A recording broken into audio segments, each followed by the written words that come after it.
السلام علیکم ناظرین، میں ہوں ویس رمضان اور آپ دیکھ رہے ہیں ہمارا فیس بک اور یوٹیوب چینل۔ میرے ساتھ اس وقت پاکستان کی معروف شخصیت، کالم نگار، مشہور مصنف فرق سہیل گوہندی صاحب موجود ہیں۔ ان سے بات چیت کا سلسلہ شروع کرتے ہیں۔ السلام علیکم سر۔ وعلیکم السلام سر، وقت دینے کا بہت بہت شکریہ۔ آپ کا شکریہ کہ آپ نے وقت میرے لیے مختص کیا اپنا۔ تھینک یو سو مچ سر۔ سر، میرا آپ سے سوال یہ ہے کہ جو پاکستان کی اس وقت موجودہ صورتحال ہے، جو حالات ہو چکے ہیں، ان کا حل کیا ہے؟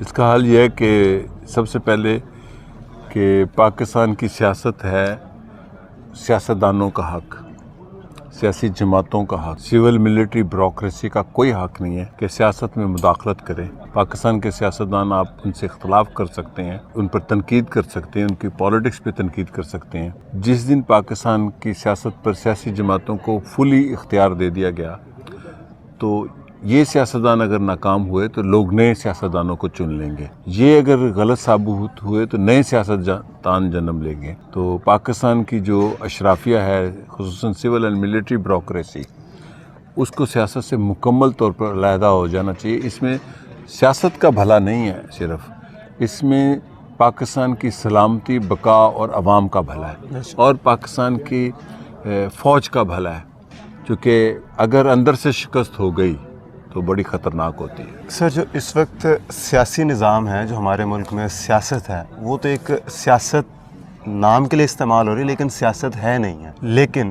ہم ووٹ دیتے ہیں، ہمارے نمائندے جو منتخب ہوتے ہیں، جو ہمیں وعدے کرتے ہیں، لیکن وہ بعد میں پورے نہیں ہوتے۔ اس کی کیا وجہ ہے؟ دیکھیں، پانی گندا اگر مل رہا ہے تو لوگ اس کو پی رہے ہیں، کچھ جی رہے ہیں، کچھ مر رہے ہیں۔ اس پانی کو صاف کرنا ہے۔ اگر یہ سیاست نہیں ہے تو لوگ سیاست کروا لیں گے سیاست جماعتوں سے، کیونکہ اگر پانی مل رہا ہے اس کو صاف کرنا مسئلہ ہے نا۔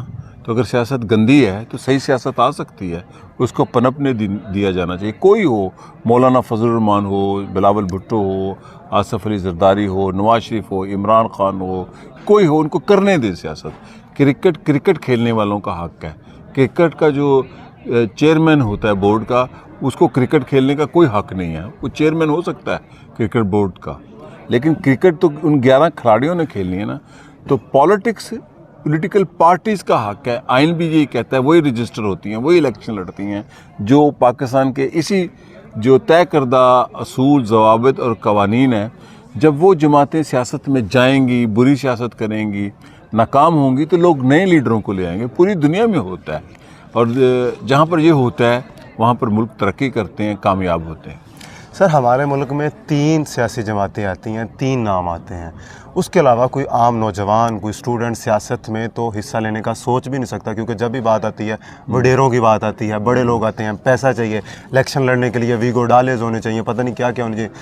تو ہمارے نوجوان اس سیاست میں کیسے بھی حصہ لے سکتے ہیں جب ان 3 بڑے ناموں کے علاوہ یا پارٹیز کے علاوہ کچھ نام ہی نہیں آتا؟ اصل میں ہوتا کیا ہے کہ ایک سیاسی جماعت جب ناکام ہو رہی ہوتی ہے تو اس کو پاپولر کرنے کے لیے وہ ریاست کے مراکز اس کے خلاف ہو جاتے ہیں، وہ پھر مظلوم بن جاتا ہے، بالکل، اس کا بیٹا بیٹی مظلوم بن کے آ جاتے ہیں اس کے بعد۔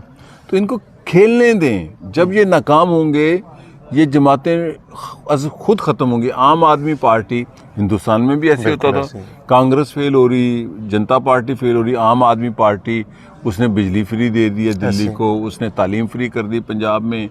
تو کیسے آئے وہ لوگ جو اپنا گھر نہیں رکھتے، جو چھوٹے چھوٹے مکانوں میں رہتے ہیں؟ تو انہوں نے کر کے دکھایا نا۔ ہمارے پڑوس میں یہ مثال ہے، چھوٹی سی مثال ہے لیکن بہت بڑی مثال ہے، کہ مفت بجلی دے دینا، لوگوں کو تعلیم مفت دے دینا، کہ پنجاب میں جو عورت ہے وہ تعلیم مفت حاصل کر سکتی ہے۔ انہوں نے وسائل کو عوام پر لگایا۔ تو جب آپ 3-4 جماعتوں کو ایک ایسے ماحول میں رکھتے ہیں، پہلے وہ آپ کے ساتھی ہوتے ہیں، پھر آپ اس کو مظلوم بنا دیتے ہیں، پھر ایک طبقہ نیا جنم لے چکا ہوتا ہے 20 سال کا، وہ اس کو ہیرو سمجھ رہا ہوتا ہے۔ تو جو ہمارے ملک کا ولن اور ہیرو کا کھیل ہے پالیٹکس میں، جب تک یہ ختم نہیں ہوگا اور ان کو لیڈر بنا کر رکھا جائے اور سیاست کو سیاستدانوں تک رکھا جائے، تو آپ دیکھیں پاکستان کے لوگ برج الٹا دیتے ہیں۔ 1970 میں یہ ہوا تھا کہ سیاست میں ان لوگوں کو عوام نے چن لیا جن کا سیاست سے اس طرح جاگیرداروں کی طرح اشرافیہ، چودھری، ملک، وہ لوگ نہیں تھے۔ 1970 کے الیکشن میں جو لوگ جیتے، پیپلز پارٹی کے پلیٹ فارم سے 81 سیٹیں تھیں، 80 لوگ عام آدمی تھے اور نئے پالیٹکس میں آئے تھے۔ نئے سے مراد یہ نہیں تھا کہ ان کو پالیٹکس نہیں تھی آتی، وہ ان لوگوں جاگیرداروں بڑے بڑے خوانین ملکوں کی طرح جن کے خاندانوں کے بیٹے بیٹیاں سیاست میں حصہ لیتے ہیں وہ نہیں تھے. وہ پہلی دفعہ سیاست میں حصہ لے رہا ہے، کوئی بابا سوشلزم، کوئی حنیف رامے، کوئی شیخ رشید. تو یہ پاکستان کے عوام میں طاقت ہے، لیکن کھلاڑیوں کا کام ہے کھیل کھیلنا، ان کو کھیلنے دیا جائے. بہتر سر پاکستانی تعلیمی نظام میں سیاسی اویئرنیس کیسے لائی جا سکتی ہے؟ پاکستان کے تعلیمی نظام میں جی ہماری جو اسکول سے لے کے ہائر ایجوکیشن تک ہسٹری ہے، اس کو ریشنل اور سچی ہسٹری لکھا جائے. یہ بالکل ٹلٹ ہسٹری لکھی جاتی ہے، اور ان اشرافیہ لوگوں نے اس تعلیمی اداروں کے سیلیبس کے اندر وہ ہسٹری ڈالی ہے جو حقائق نہیں ہے. ہمارے ہیروز کا وہاں ذکر نہیں ہے. جب ہم اپنی تاریخ اور اپنے سیاسی تاریخ کو کھل کر بیان کریں گے تو یہ ٹھیک ہو جائے گی. سر کیا آپ کو لگتا ہے کہ پاکستانی قوم کو جو ہم مختلف فرقوں میں بھٹکے ہوئے ہیں ان کو ایک نقطے کے اوپر اکٹھا کیا جا سکتا ہے؟ بالکل کیا جا سکتا ہے، اس لیے کہ پاکستان کے اندر لوگوں کو مذہبی آزادی کی اجازت ہونی چاہیے. جو بھی کسی اسکول آف تھاٹ کا ہے اس کو مکمل آزادی ہونی چاہیے کہ وہ اپنے فقہ کے مطابق، اور اسی طرح جو پاکستان کی مائنارٹیز ہیں ان کو بھی آزادی ہونی چاہیے. دیکھیں جب پاکستان بنا تھا تو شاید 20% غیر مسلم تھے، اب ان کی تعداد کچھ لوگ 2% کہہ رہے ہیں، کچھ 4% کہہ رہے ہیں. تو المیہ ہے نا، ہم نے بڑے بڑے دعوے کر دیے ہیں اپنے اسلامی ہونے کے، لیکن ہم اتنے ہی بکھرے ہوئے ہیں. اگر اسلامی ہیں تو ہمیں متفق ہونا چاہیے، نبی ایک، خدا ایک، رسول ایک، کتاب ایک. تو ہم بکھرے ہوئے کیوں ہیں؟ اس لیے کہ جو اسلام ہے اس میں پوپائیت کی اجازت نہیں ہے. یہ پوپ جو ہوتا ہے کہ وہ مرکز کا، اور ہمارے ہاں ہزاروں پوپ ہیں گلی محلے میں، اس نے اپنے اپنے پیروکار رکھے ہوئے ہیں. پیروکار تو ہم محمد رسول اللہ صلی اللہ علیہ وسلم کے ہیں بحیثیت مسلمان.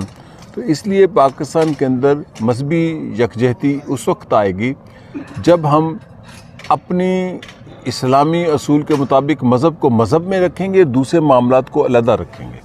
بہتر سر میرا آپ سے آخری ریکویسٹ ہے کہ کوئی پیغام آپ پاکستان کے نوجوانوں کے نام دینا چاہیں. پاکستان کے نوجوان، میں ایک بات کر دوں، جی آج کل یہ بڑا کہا جاتا ہے جی پاکستان کی ترقی کی ضمانت نوجوان ہے. اس پر میری رائے بڑی مختلف ہے کہ ایک ایسا نوجوان جو آبادی ہے اصل میں، اور اس کے پاس تعلیم نہیں ہے، روزی نہیں ہے، وہ ڈیزاسٹر ہے، خطرہ ہے. وہ تبدیلی کا ہراول دستہ نہیں ہوتا. ہراول دستہ پڑھے لکھے لوگ، پڑھا لکھا نوجوان، تعلیم یافتہ، جاب یافتہ. تو یہ تو ڈیزاسٹر ہے، یہ تو کرمنلائزیشن ہو جائے گی جب آپ اتنی بڑی یوتھ لے آئیں گے. یوتھ کا ہونا، آبادی کا ہونا سائن نہیں ہے. لہٰذا میرے نوجوانوں کو، پاکستان کے نوجوانوں کو یہ ایک درخواست ہے یا سجیشن ہے کہ وہ تعلیم ضرور حاصل کریں. اگر اچھی بھی نہیں ہے، معیاری نہیں ہے، تعلیم حاصل کریں. تعلیم اگر نہ ہوتی علامہ اقبال تو وہ بھاٹی دروازے میں کسی حکیم کی دکان پر ہاون دستہ چلا کر دوائیاں بناتے اور پڑیاں بیچ رہے ہوتے حکیم کے پاس. غریب آدمی تھے نا، لیکن وہ پڑھنے گئے. اور کہاں گئے؟ اس وقت 100 سال پہلے ولایت گئے پڑھ کر آئے، جرمنی گئے پڑھنے. تو میری بھی طاقت تعلیم ہے، آپ کی طاقت، میں نہ جاگیردار کا بیٹا ہوں، نہ آپ جاگیردار کا بیٹے ہیں، نہ آپ کے ابا جی کوئی لیڈر تھے کہ انہوں نے پیسے بنائے تو اب آپ پالیٹکس میں آ جائیں، نہ آپ کے ابا جی کی ملیں تھیں یا آپ کا جیسے لوگ بیٹے بیٹیاں آ گئے ہیں. تو ہماری طاقت مڈل کلاس کی، چھوٹی مڈل کلاس کی، نوجوان کسی طرح بھی کھوکھا لگائیں، کچھ کریں، تعلیم ضرور حاصل کریں. یہ ہم 6 بہن بھائی جس گھر میں پیدا ہوا، ہماری طاقت تعلیم ہے. میرے اس گھر کی، میں یہاں جو بیٹھا ہوں تعلیم کی بنیاد پر بیٹھا ہوں. میرے ابا جی کے نام نہیں ہے کہ میں کسی دولتانے کا بیٹا ہوں. میرے ڈاکٹر سہیل صاحب دوست ہیں، میرے تعلیم کی وجہ سے ہیں. یہ آج یہاں اس پوزیشن میں ہیں، ڈاکٹر ہیں، ان کا کلینک چلتا ہے، لوگ ان کی عزت کرتے ہیں. یہ تعلیم کی بنیاد پر ہے. تو تعلیم جو ہے انسان کو آگے لے جاتی ہے. پاکستان کے نوجوانوں کا پہلا کام ہے کہ وہ یہ امیدیں چھوڑ دیں کہ نواز شریف ان کی قسمت بدلے گا، عمران خان بدلے گا. وہ بدلے گا، وہ ایک ووٹ کا حق آپ کا ہے، جس کو مرضی دیں. آپ نے خود بھی اپنی قسمت بدلنی ہے. اپنی قسمت بدلنے کا پہلا اور آخری ہتھیار تعلیم ہے، جتنی بھی لیں، اور ساتھ کوئی کاروبار بھی کریں. میں اپنی زندگی میں بہت اولین زندگی میں سارا کچھ کرتا تھا، تعلیم بھی کرتا تھا اور یہ چھوٹا موٹا آمدن بھی رکھی ہوئی تھی کہ میں اپنی کتابیں خریدنا چاہتا تھا، اس کے لیے کچھ نہ کہیں لکھتا تھا. آپ کی طرح نوجوان تھا، مجھے 400-500 روپے ملتا تھا، اس کی جا کے کتابیں لے آتا تھا.